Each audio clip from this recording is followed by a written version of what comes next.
the growth rate for the Q1 25-26 financial year has been declared at 7.8%. It's pretty much the best performance of any country, any large country in the world in that period from April to June.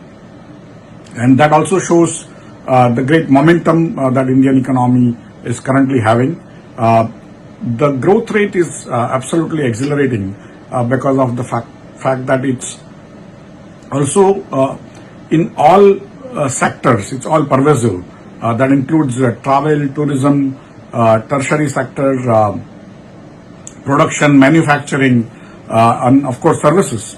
But overall, there has been a stupendous performance. And if you look at all the growth rate predictions by even multilateral agencies, they don't give more than 6.5% growth rate for the entire year, calendar year 25 to India. And since we take the first quarter of the calendar year and now the second quarter of the calendar year,